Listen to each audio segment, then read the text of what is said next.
Hello అండి, అందరు బాగున్నారా? ఈరోజు మలీదా రెడీ చేయబోతున్నాను. దానికి కావాల్సిన ఏంటో చూద్దామా?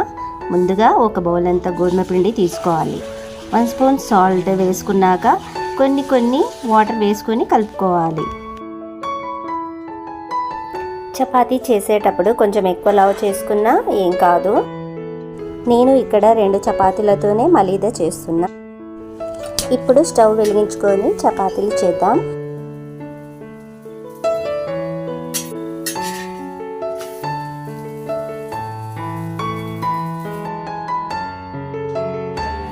ఈ చపాతీలను చాలా చిన్న ముక్కలుగా చేసుకోవాలి.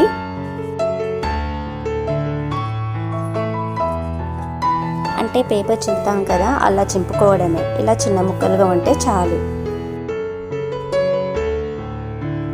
ఇప్పుడు మిక్స్ జార్లో సోంపులు, ఇలాచీలు గ్రైండ్ చేసుకోవాలి.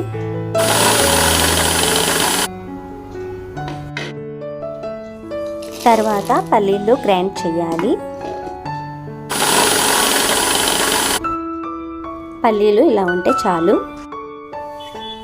ఇప్పుడు ఎండు కొబ్బరి లైట్గా వేపుకుందాం. కొబ్బరి వేపుకుంటే తొందరగా కాఫ్ రాదు. ఇది కొనుక్కొచ్చిన బెల్లం కాదండి, మా ఊళ్ళో తయారు చేసిన బెల్లం.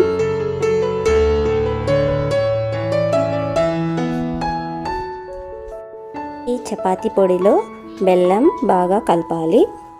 ఇప్పుడు కొబ్బరి తురుము, కాజులు, కిస్మిస్, బాదాం, గసగసాలు,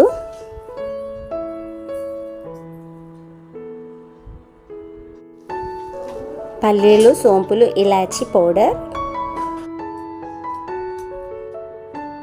కొద్దిగా నెయ్యి, ఇదంతా కలుపుకోవాలి. దీనినే మలీదా అంటారు.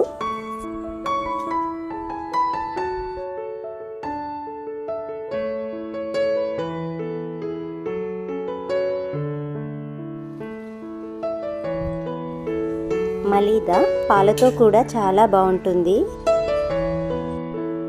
ఆల్రెడీ మలీదాలో బెల్లం ఉంది కదా, పాలలో షుగర్ వేయకుండా తినాలి. మంచి టేస్ట్ ఉంటుంది మలీదా. మీరు కూడా ట్రై చేయండి.